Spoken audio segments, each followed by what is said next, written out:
Aquastar नहीं है क्या? घर लिया ये Aquastar UPVC rain harvesting system. ये लीक प्रूफ है और साथ ही बेहद मजबूत भी। Fix it and forget it. Aquastar.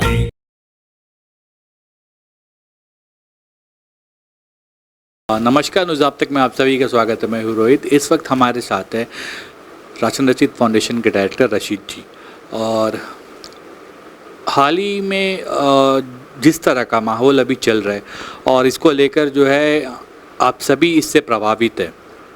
देखिए, एक दिन में करीबन 6 से 7 बार जो है पावर कट्स होता है और जिसके कारण सिर्फ साउथ अंडमान या पोर्ट ब्लेयर के लोग ही नहीं, अंडमान निकोबार के हर क्षेत्र के लोग जो है इसमें प्रभावित है। लेकिन इतना सब होने के बावजूद बिल जो है हर महीना जितना आता है उससे तो दुगना आता है या तो उससे जो है काफ़ी ज़्यादा आता है।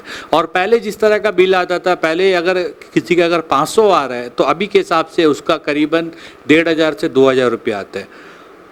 भले ही उनके घर में उतना ही सामान क्यों ना हो, लेकिन जब से स्मार्ट मीटर लगाया गया है और जब से सोलार पावर प्लांट जो है लगाया गया, लेकिन जहाँ तक देखकर ये लग रहा है कि लोगों को जो है उतना ही परेशानियाँ हो रही हैं।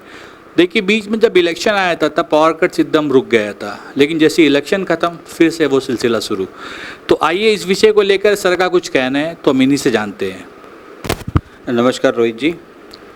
पावर कट का जो मुद्दा है पोर्ट ब्लेयर में या फिर पूरा टोटल अंडमान निकोबार ले लीजिए, एक बहुत बड़ा मुद्दा है और ये आज का मुद्दा नहीं है, ये काफ़ी सालों से चला आ रहा है। इसका कोई सोल्यूशन पब्लिक को नहीं मिल रहा है। तो ये सब एक ज्वलनशील मुद्दा है हमारा आइलैंड का। पावर हो गया, हेल्थ हो गया और एजुकेशन हो गया, ये सभी बेसिक मुद्दा है हमारा आइलैंड का, जिसमें आइलैंडर्स को भी ध्यान देना चाहिए और हमारे इलेक्टेड जो बॉडी है, जो नेतागण हैं, उनको भी ध्यान देना चाहिए।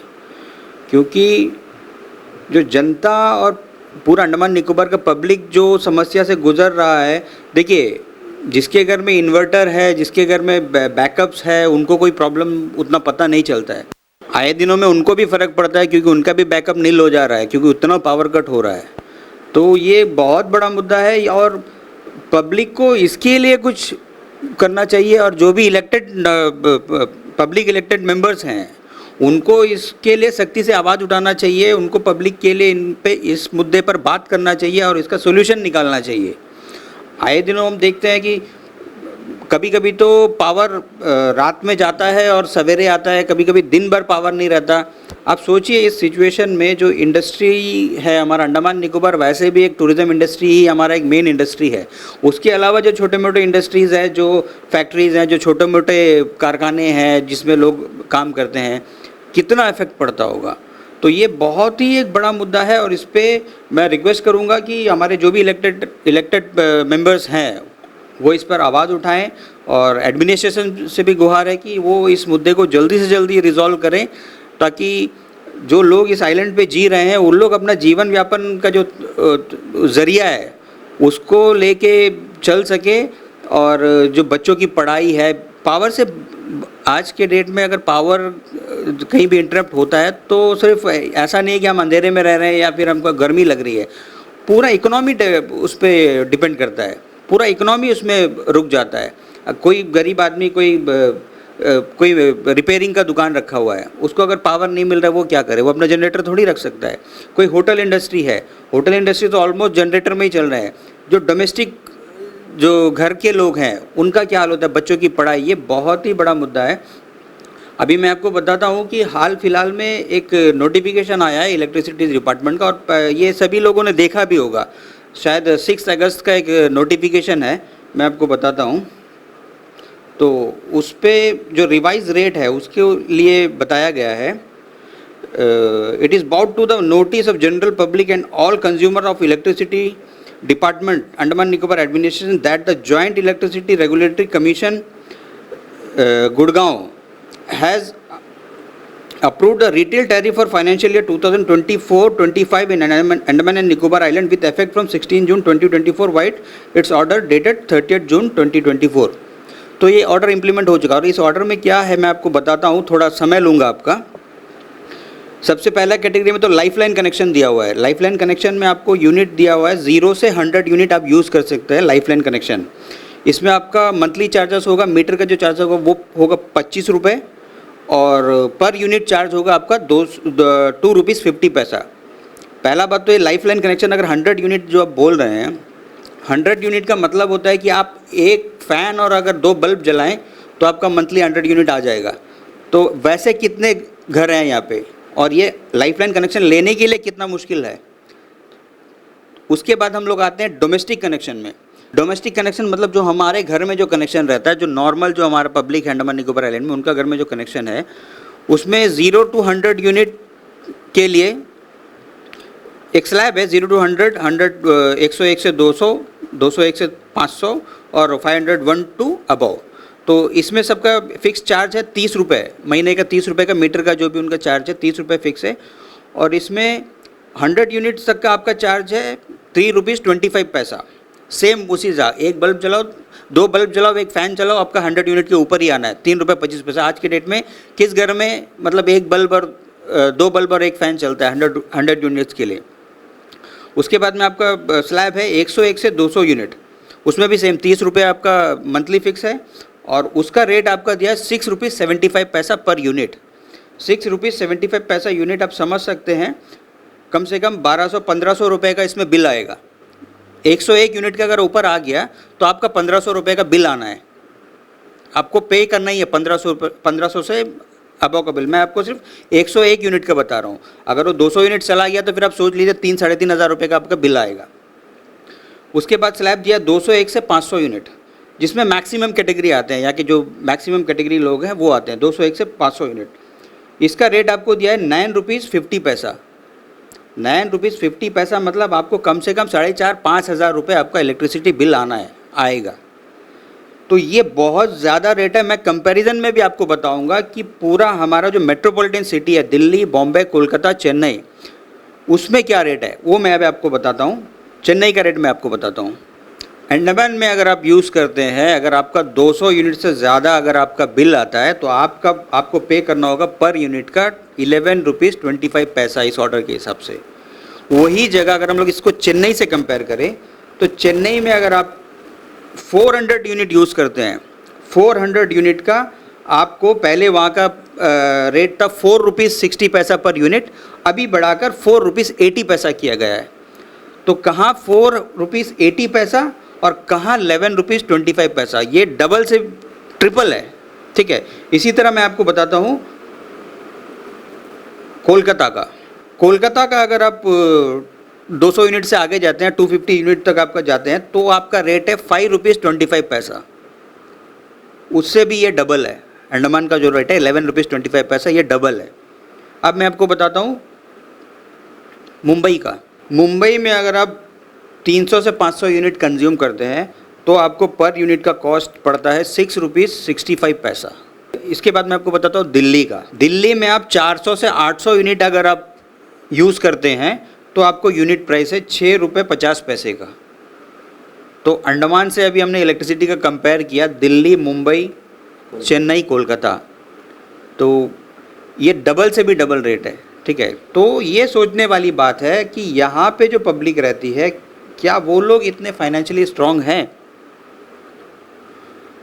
ये जो यहाँ पे टूरिज़्म बेस्ड बिजनेस चलता है, हर घर में एक ना एक लोग टूरिज़्म से जुड़े हुए हैं और हम लोग टूरिज़्म को इतना प्रमोट कर रहे हैं। एक चीज़ और मैं बताता हूँ, जो ब्रेड एंड ब्रेकफास्ट का जो इसमें कैटेगरी है उसमें तो इतना हायर एंड में रेट किया हुआ है कि मतलब आप ब्रेड एंड ब्रेकफास्ट चला ही नहीं पाओगे। ब्रेड एंड ब्रेकफास्ट कैटेगरी में मैं आपको बताता हूँ 100 यूनिट्स के लिए आपको 6 रुपीज़ 75 पैसा का बिल पे करना होगा, जबकि ये पॉसिबल ही नहीं है कि कोई भी bread and breakfast only 100 units consume करेगा होम स्टे का। और 101 से 200 यूनिट में आपको सीधा 8 रुपये 50 पैसा पर यूनिट का, कहाँ आपका 3-4 हज़ार रुपये का बिल भाग रहा है। 201 से 500 में आपका सीधा 11.25। तो ये बिजनेस सपोर्टिव ये एक ऑर्डर नहीं है और इससे डोमेस्टिक जो कनेक्शंस है, यहाँ के जो लोग हैं उनके ऊपर भी काफ़ी प्रेशर पड़ सकता है। अभी हाल फिलहाल में ये भी पता चला है कि म्युनिसिपल के द्वारा कुछ वेस्ट कलेक्शन के लिए कुछ अमाउंट फिक्स किया जा रहा है।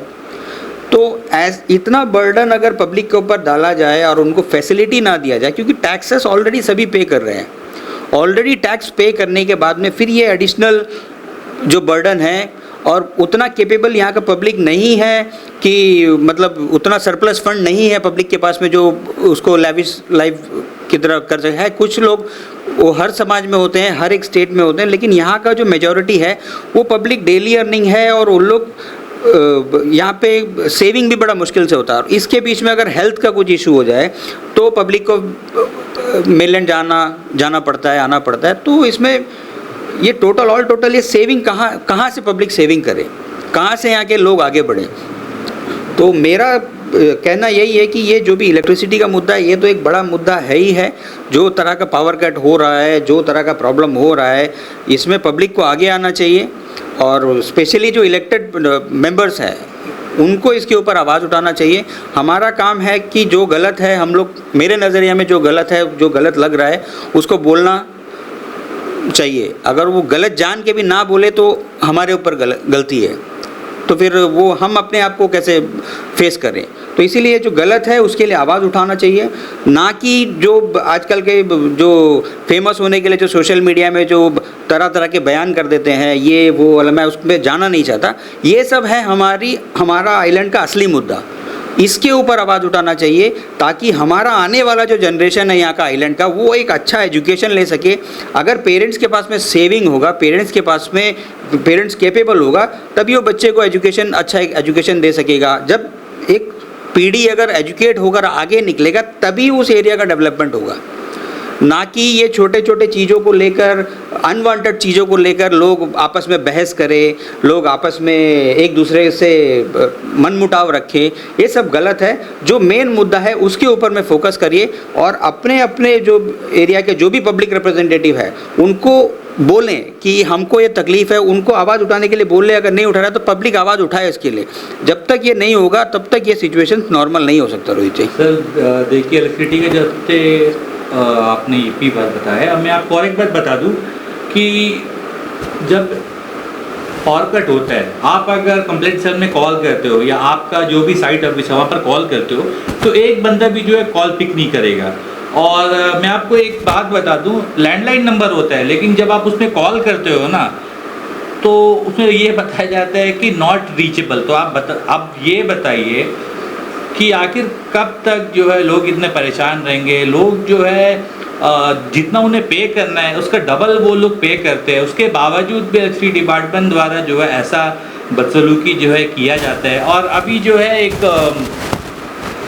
कंप्लेंट सेल के साथ साथ अभी जो है टोल फ्री नंबर भी मतलब एक चालू किया गया है। लेकिन टोल फ्री नंबर में आपको एक बात बता दूं कि जब आप टोल फ्री नंबर में कॉल करते हो तो वहाँ से भी जो है कॉल जो है कंप्लेंट सेल में ही जाएगा। लेकिन जब वो वहाँ पर जब कॉल ही नहीं उठा रहे, या वहाँ पर जो भी समस्याएं हैं वो टोल फ्री जो ऑफिस है वहाँ से भी मतलब कहाँ से होगा, जब आपका जो साइट ऑफिस है वहाँ पर ही लोग काम नहीं कर रहे हैं। देखिए रोहित जी, मैंने जो अभी आपको बताया उसी में इसका जवाब भी छिपा हुआ है।